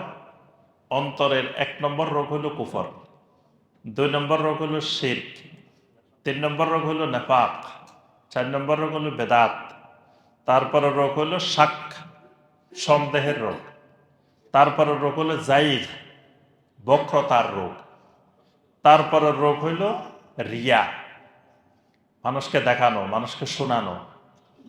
এইরকম অন্তরের আরো অনেকগুলো রোগ আছে। এই যতগুলো রোগ আছে, এই রোগগুলো থেকে যতক্ষণ কোনো অন্তর সুস্থ না হবে, ততক্ষণ ওই অন্তরে খুশু তৈরি হবে না। খুশু যে জায়গায় তৈরি হবে, তো সেই জায়গায় যদি গন্ডগোল থাকে, তো খুশু আর তৈরি হবে কেন? আমাদের মূল গন্ডগোল ওই মেশিনে গন্ডগোল, যেখানে খুশু তৈরি হবে ওইটাই গন্ডগোল, এই জন্য তৈরি হয় না। 2 নম্বর, খুশু তৈরি হতে হইলে আপনার উপরে যেমন পবিত্রতা জরুরি, ভিতরের পবিত্রতাও জরুরি। এই জন্য দেখেন নবী সাল্লাল্লাহু আলাইহি সাল্লামকে আল্লাহ পাক যখন রাসূল বানাইছেন, তখন যে দায়িত্বগুলো দিয়েছেন তার মধ্যে গুরুত্বপূর্ণ একটা দায়িত্ব, ইয়া আইয়ুহাল মুদ্দাসসির কুম ফাআনজির ওয়া রাব্বাকা ফাকাব্বির ওয়া সিয়াবাকা ফাতাহহির ওয়া সিয়াবাকা ফাতাহহির। আপনার পোশাককে, কাপড় চোপড়কে কি করেন? পবিত্র রাখেন। তা রাসূলের কাপড় চোপড়ে কি নাপাকি থাকতো? তা রাসূলকে কেন আল্লাহ বলতেছেন আপনার কাপড় চোপড়, পোশাক আপনি পবিত্র করেন? এখানে এটাকে বালাগাতের ভাষায় বলা হয়, এটা আল্লাহ পাক মাজাজ অর্থে, রূপক অর্থে ব্যবহার করছেন। মানে সরাসরি কাপড় আর পোশাকের কথা বোঝানো হয়নি। এখানের অর্থ হলো যে আপনি আপনার আভ্যন্তরীণ পবিত্রতা অর্জন করেন। আভ্যন্তরীণ পবিত্রতা মানে আপনি শিরিকের সমাজে, কুফরের সমাজে থাকবেন, কিন্তু আপনার শরীরে শিরিক কুফর ঢুকতে পারবে না। ধরেন আপনি কাদা মাটির মধ্যে থাকবেন, কিন্তু কাদা মাটি আপনার গায়ে লাগবে না, বাইনাস। আপনি কাদার ভিতরে থাকবেন, কিন্তু কাদা আপনার গায়ে লাগা যাবে না। আপনি শিরিকের সমাজে থাকবেন, কুফরের সমাজে থাকবেন, কিন্তু কুফর আপনার গায়ে লাগবে না। তাহলে তার অর্থ হলো আপনি উপরে সাবান দিয়ে সব পরিষ্কার পরিচ্ছন্ন করতেছেন, কিন্তু উপরের পরিষ্কারের সাথে তো ভিতরেও পরিষ্কার লাগবে। কিন্তু আমাদের ভিতরের রক্ত পরিষ্কার নেই, রক্তের মধ্যে সুদ, রক্তের মধ্যে ঘুষ, রক্তের মধ্যে হারাম উপার্জন, এটার কারণে রক্ত নাপাক। ভিতরে রক্ত নাপাক হলে আপনি উপরে যত পরিষ্কার করেন, যত দামি দামি সাবান দেন, যত শ্যাম্পু দেন, যত কিছু দেন, আপনার সলাতে খুশু আসবে না। খুশু আসতে হইলে আপনার ভিতরের পবিত্রতা লাগবে। অর্থাৎ রিজিক হালাল হইতে হবে, সুদ মুক্ত হইতে হবে, ঘুষ মুক্ত হইতে হবে, হারাম মুক্ত হইতে হবে, গেজা হালাল হইতে হবে, তআম হালাল হইতে হবে, পোশাক হালাল হইতে হবে। তাহলে আপনার সলাতে অটোমেটিক খুশু আসবে। সলাতের খুশু আসতে হলে আখেরাত মুখী জীবন গড়তে হবে, দুনিয়ামুখী কমাইতে হবে, আখেরাত মুখীটা বাড়াইতে হবে। কিন্তু আমাদেরটা উল্টা, আমরা হইলাম আখেরাতমুখী কম, দুনিয়ামুখী বেশি। হাসান আল বসরি রাহিমাহুল্লাহ বলেন, কোন ব্যক্তির হজে মাবরুর হয়েছে কিনা এটা বোঝার শক্ত দলিল যে লোকটা হজের থেকে আসার পরে লোকটার কাজকর্মের দিকে তাকাইলে বুঝতে পারবে তার হজটা কি হজে মাবরুর হয়েছে নাকি হয় নাই। তো লক্ষণটা কি? আন তাকুনা জাহিদান ফিদ দুনিয়া ওয়া রাগিবান ইলাল আখিরাহ। তোমরা দেখবা হজের থেকে আসার পরে লোকটা যদি দুনিয়া বিমুখ হয়, আখেরাত মুখী হয়, তাহলে বুঝবা লোকটার হজে মাবরুর হয়ে গেছে। কারণ হজে মাবরুরের পরে তার পুরো জিন্দিগি পরিবর্তন হয়ে যাবে। যদি পরিবর্তন না হয়, আগেও জমির আইল কাটতো, হজের থেকে আসিও জমির আইল কাটে, আগেও সুদ খাইছে, হজের থেকে আসিও সুদ খায়, আগেও যা যা করছে হজের থেকে আসিও করে। এবারের হজে এক মজার ঘটনা ঘটছে। আমি একদিন আলোচনা করলাম যে এহরাম বাঁধার আগে সুন্নত হইল আপনার নখ কাটা, গোপ কাটা, এগুলো কেটে পরিষ্কার পরিচ্ছন্ন হবে, এটা সুন্নত। তবে খবরদার দাড়ি কাটা যাবে না, দাড়ি এহরামের আগেও কাটা যাবে না, পরেও কাটা যাবে না।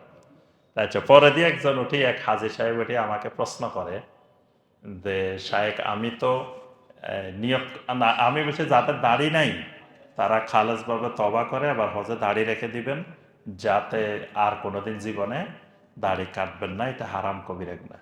তা একজন বলতেছে আমি তো দাড়ি রাখবো না, মানে উনি নিয়তে করে রাখছে হজ করলেও দাড়ি রাখবে না। এখন আমি এহরামের সময়, হজের সময় কি দাড়ি কাটা থেকে বিরত থাকবো নাকি এখনো কাটবো? জটিল প্রশ্ন। মানে উনি হজের পরে দাড়ি রাখবে না, উনার প্রশ্নটা হইল যে কয়দিন হজের মধ্যে থাকবে ৬-৭ দিন, এই কয়দিন উনি কাটবে কি কাটবে না, এটা হলো উনার প্রশ্ন। তো দেখেন, তা আমি তখন জটিল কিছু বলি নাই, তবে আরেকজন শাইখ ছিলেন, উনি খুব কড়া ভাষা বলছেন। তা এখন কথা হলো, এই আল্লাহর বান্দা হজ করবে কিন্তু দেখেন দাড়ি রাখবে না, আগে নিয়ত করে রেখেছে সে হজের পরেও দাড়ি রাখবেন না। তাহলে কত বড় দুর্ভাগা! তো এটা কেমনে হজ্জে মাবরুর হবে? কারণ একটা হারাম কাজ, সেটাই ছাড়তে পারতেছে না, হজ করার পরেও সেটা ছাড়তে পারতেছে না, এই কবিরা গুনাহটা। তাহলে আমি যে কথাটা বলছি যে মানে যে ব্যক্তি দুনিয়ামুখীটা কমে যাবে, আখেরাত মুখীটা বেড়ে যাবে, তার সলাতের মধ্যে খুশু আসবে। কারণ সে তো দাঁড়াইলে আখেরাত দেখবে তার সামনে। নবী সাল্লাল্লাহু আলাইহি ওয়াসাল্লাম বলেছেন, আনতা আবুদাল্লাহা কাআন্নাকা তারা ফা ইল্লাম তাকুন তারাহু ফা ইন্নাহু ইয়ারাক। তুমি আল্লাহর ইবাদত এমন ভাবে করবে যেন তুমি আল্লাহকে দেখতেছ। যদি আল্লাহকে না দেখো, এই ইয়াকিন তোমার মধ্যে তৈরি করবে যে আমার আল্লাহ আমাকে দেখতেছেন। তো এখন যে ব্যক্তি আখিরাত মুখী জীবন গড়বে, সে সালাতে দাঁড়াইলেই সে তার সামনে আখিরাত দেখবে। তো যখন আখিরাত দেখবে তখন অটোমেটিক তার মধ্যে কি তৈরি হবে? খুশু তৈরি হবে। যতক্ষণ মানুষ আখিরাতমুখী জিন্দেগি গড়বে না, ততক্ষণ কোনোদিন তার সলাতে খুশু আসবে না। সলাতে খুশু আসার এটা কয় নম্বর? ১ নম্বরে কি বলছি বলেন তো দেখি। জি,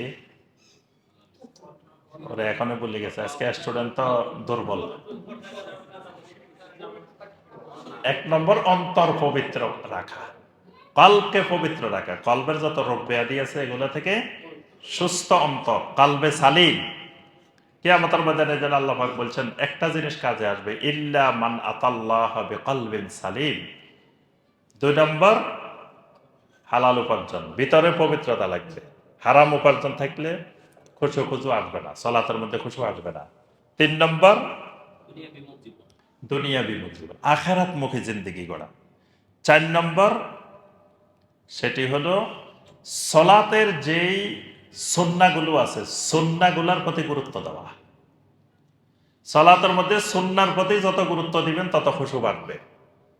এই জন্য দেখবেন অনেকে আমার কাছে আসে বলে যে ভাই, যে এই মসজিদে সলাত আদায় করতে গেছি, এত মজা লাগছে, ওই মসজিদে গেছি, মনে চাইছে আমার মানুষ এগুলার মারি খালি।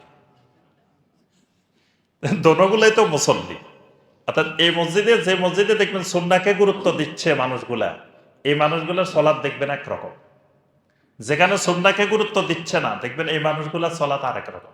এদের মনে হচ্ছে দায় সারা নামাজ, মানে একবার পারে এমন করতেছে, একবার এই করতেছে, একবার পোশাক এখান থেকে টানতেছে, একবার এই করতেছে, মানে সে সলাৎ আদায় করতেছে না কি করতেছে কোনো তার কাছে এরকম গুরুত্ব নাই। তার অর্থ কি? সুন্নাহকে গুরুত্ব দিচ্ছে না।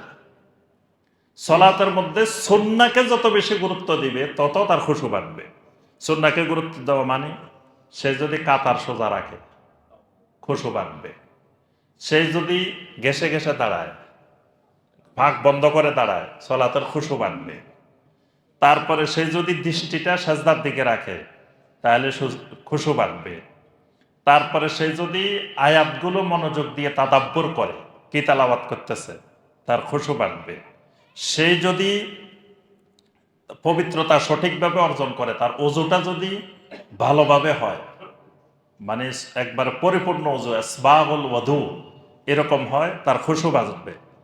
তারপরে আপনার সে যদি মোরাকাবা, মুশাহাদা, মানে যেটা বললাম যে আল্লাহ দেখতেছেন বা সে আল্লাহকে দেখতেছে, তাহলে তার সলাতের ভিতরে খুশু বাড়বে।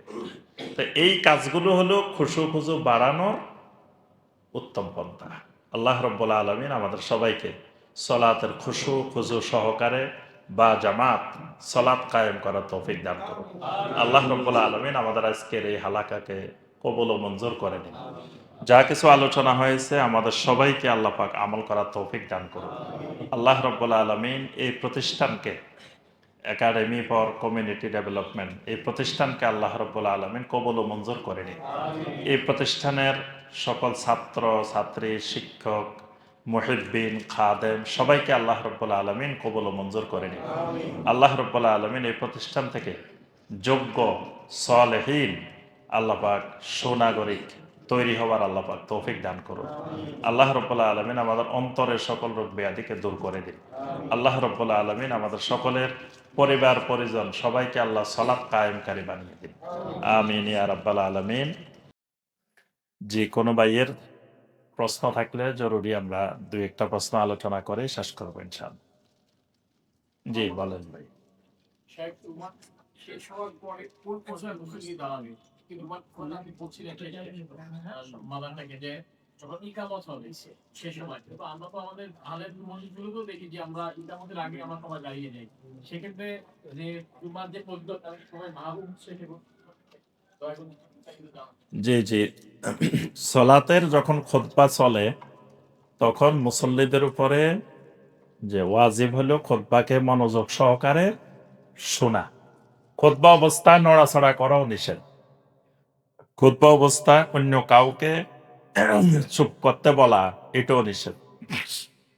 অর্থাৎ খুতবার মনোযোগের মধ্যে কোনো ধরনের বিঘ্নতা ঘটে এরকম কাজ নিষিদ্ধ।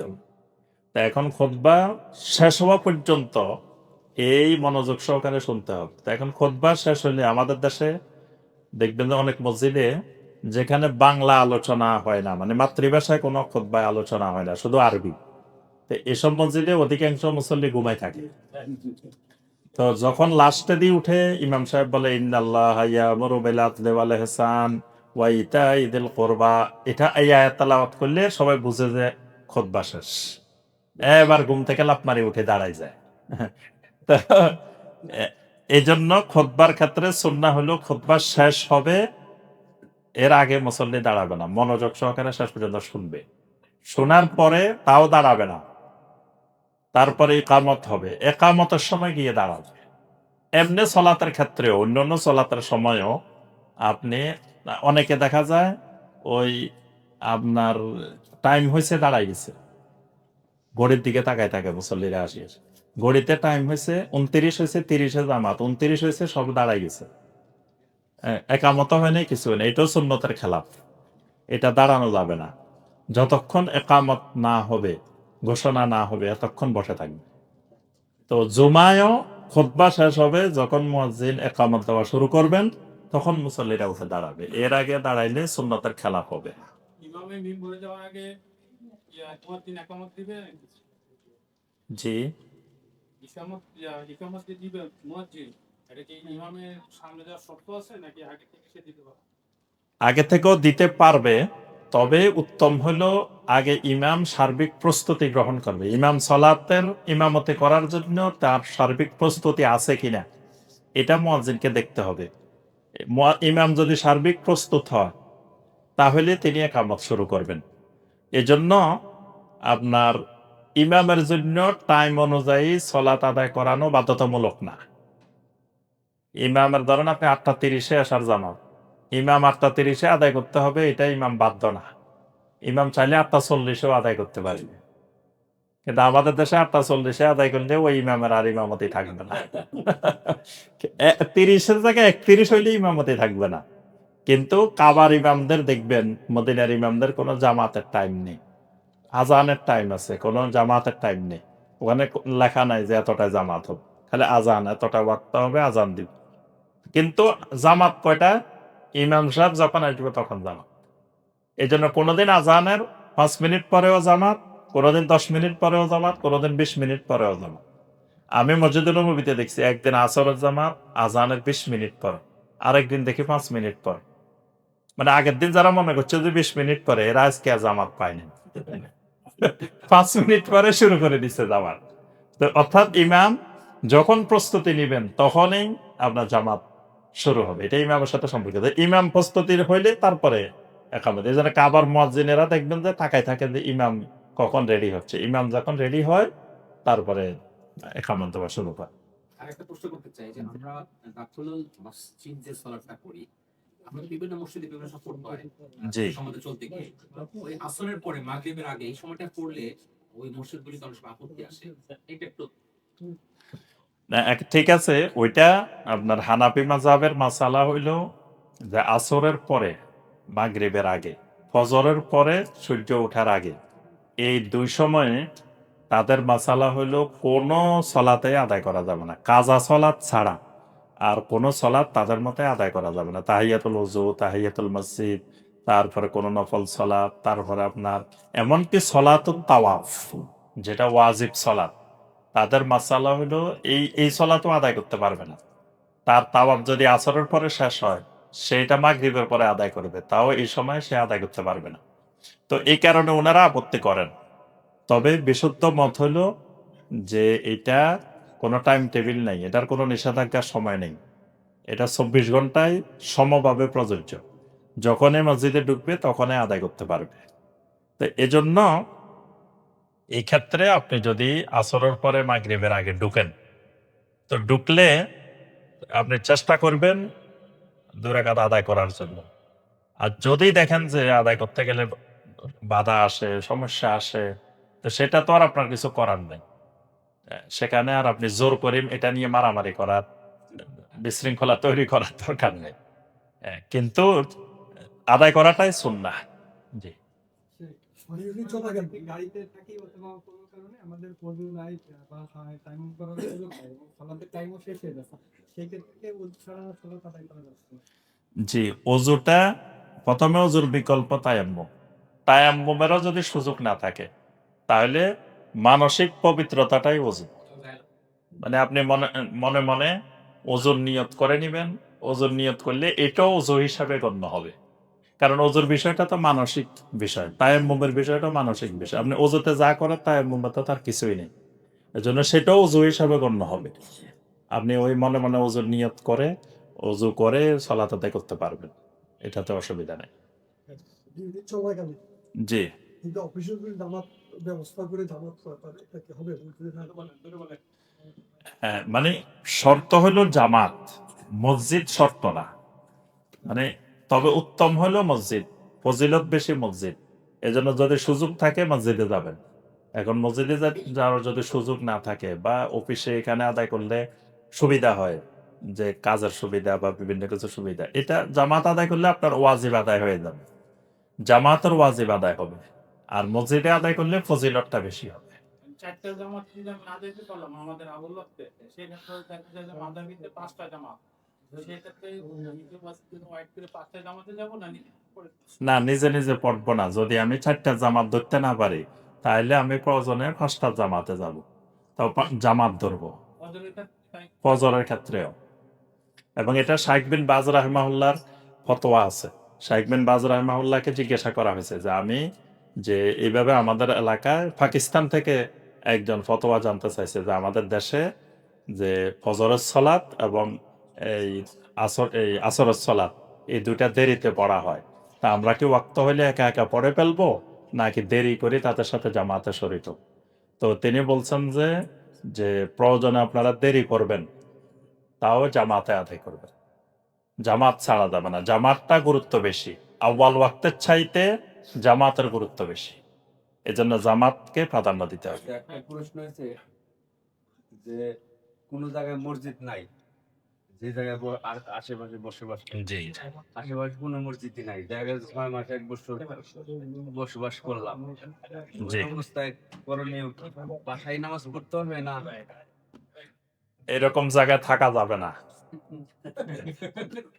যে জায়গায় মসজিদ নাই এরকম জায়গা ছেড়ে দিয়ে চলে আসতে হবে। আমি ওই জায়গায় থাকবো কেন? কারণ আমার চাকরি বাকরির চাইতে সবকিছুর চাইতে গুরুত্বপূর্ণ হলো আমার সলাৎ। সলাতে বিঘ্ন ঘটলে ওই চাকরি করা হারাম, ওই চাকরি ছেড়ে দিতে হবে। মানে যে চাকরিতে গেছেন আপনি জামাতে সলাত আদায় করতে দেন না বা সলাত আদায় করতে পারেন না, ওই চাকরি ছেড়ে দেওয়া ফরজ, ছেড়ে দিতে হবে। আপনি এমন এলাকায় গেছেন যে এলাকায় মসজিদে নাই, তো ওই এলাকায় থাকা যাবে না, ওই এলাকা ত্যাগ করতে হবে। যে এলাকায় মসজিদ আছে মানে বাসাটা নিতে হবে মসজিদ কেন্দ্রিক, বাসা দেখুন। বিশেষ করে ইউরোপ আমেরিকান যারা আমরা বসবাস করি, ওইটাই বলতেছি, আমিও বুঝতে পারছি। যে এলাকায় মসজিদ পাবেন না এরকম এলাকায় আপনি থাকতে যাবেন কেন? আপনি ওই এলাকায় থাকবেন না। ওইসব দেশেও যেখানে যেখানে মসজিদ আছে ওই কেন্দ্রিক আপনি থাকার চেষ্টা করুন। ওখানে মসজিদ আছে ওখানেই হ্যাঁ, ওই কেন্দ্রিক। জি বললেন যে জামাতে আসরের জামাত যেমন আমাদের আয় যাচ্ছে 4টে, জি কিন্তু আব্দুল রাজ্জাক ইউসুফ বলছে যে একা পড়ে, হানাফিতে ওই সোয়া 5টা না পড়ে একা পড়ে। ঠিক আছে, ওইটা তো শাইখের মত। শাইখের মত তো চূড়ান্ত মত না। মতো আছে যে একা পড়েন আবার জামাতও গিয়ে হ্যাঁ, এটা মত ভিন্নতা হইতে পারে। ওইভাবে যে আল্লাহকে আমরা যারা হানাফি যারা আছি ইমাম সাহেবরা সাধারণত মনে করি আল্লাহ সর্বত্র বিরাজমান। তা সেই ক্ষেত্রে এই কথাটা আসে যে হানাফি মসজিদে নামাজ পড়া যাবে কিনা। জি, একবার আমি এক প্রোগ্রামে গেছি ওই যে ময়মনসিংহের ওইদিকে কোন জায়গায়, তা আমাকে প্রশ্ন করছে যে হানাফি মসজিদে সলাত আদায় করা যাবে কিনা হানাফি ইমামের পিছনে। তা আমি বলছি যে যাবে, কোনো অসুবিধা নেই। তো জনগণ এমন খেপা খেপছে আমার উপরে, তারা বলে যে কিভাবে যাবে, ওদের তো ইমানে নাই, তো তাদের পিছে কেমনে চলাফেরা করা যাবে? তা আমি বললাম যে এই ব্যাপারে পৃথিবীর কোনো আহলুল এলেম, কোনো ইমাম, কোনো মুফতি এখনো এই ফতোয়া দেন নাই যে হানাফি, শাফি, মালিকি, হাম্বলি তাদের ইমান নাই বা তাদের পিছনে সলাত আদায় করা যাবে না। এই ফতোয়া পৃথিবীর কোনো ইমাম, কোনো আলেম, কোনো আহলুল এলেম দেন নাই। শুধু শিয়াদের পিছনে আপনি আদায় করতে পারবেন না, শিয়াদের পিছনে সলাত আদায় করলে আপনার সলাত হবে না। তো ধরেন বর্তমানে কাদিয়ানিদের পিছনে সলাত আদায় করলে আপনার হবে না। কিন্তু এর বাহিরে আপনি যদি হানাফি ফিক অনুসরণ করে এই কারণে তার পিছনে সলাত হবে না, এরকম ফতোয়া কেউ দেন নাই। এই জন্য সরাসরি আপনি এটা বলতে পারবেন না যে হানাফি মসজিদে সলাত আদায় করলে তার সলাত হবে না। কি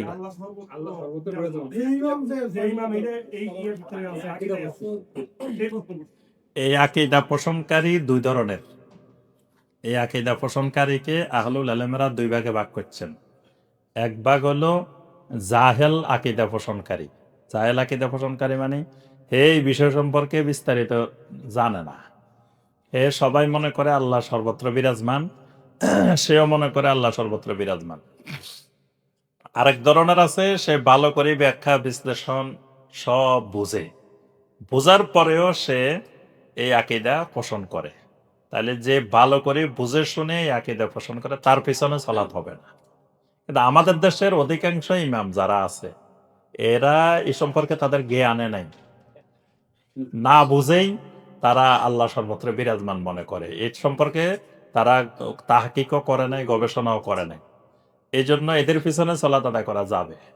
কিন্তু যারা বুঝে শুনে তারপরেও মানে কট্টর যে এটাই হক, এটাই সহি, এরকম হইলে করা যাবে না, এটা উপরি। এই জন্য এই মাসালা গেলে কম্বলের আঁশ বাজতে গেলে কম্বলে থাকবে না। এই জন্য এই মাসালা না গিয়ে ওই আপনি আপনার সলাত আপনি আদায় করতেছেন, ইমামের সলাত ইমাম আদায় করতেছে। মাসালা হলো ইমামের কারণে আপনার সলাত বাতিল হবে না। একটা প্রশ্ন করছি। জি, দুখুল উযু এবং তাহিয়াতুল মসজিদ, সেই মানে আমি এক নিয়তে কি মানে দুইটা মানে আদায় করতে পারবো? যে ফরজ সলাত এক নিয়তে কয়েকটা করা যায় না, কিন্তু নফল সলাত এক নিয়তে কয়েকটা একসাথে আদায় করা যায়। এই জন্য আপনি মসজিদে গেছেন, সময় আছে 5 মিনিট, আপনি চাইতেছেন তাহিয়াতুল ওযু পড়বেন, তাহিয়াতুল মসজিদ পড়বেন, কিন্তু 2 রাকাত পড়তে গেলে সময় নেই। বা ফজরের 2 রাকাত সুন্নত পড়বেন, আপনি 3টাকে একসাথে একত্রিত করতে পারবেন। এক নিয়তে তাহিয়াতুল ওযুও হবে, তাহিয়াতুল মসজিদও হবে, ফজরের 2 রাকাত সুন্নত হবে। এটা আপনি একসাথে নিয়ত করতে পারি। জি, আমরা শেষ করি এবার। জি, সুবহানাকা আল্লাহুম্মা ওয়া বিহামদিকা আশহাদু আল্লা ইলাহা ইল্লা আনতা আস্তাগফিরুকা ওয়া আতুবু ইলাইক। আসসালামু আলাইকুম ওয়া রাহমাতুল্লাহি ওয়া বারাকাতুহু। এই আজান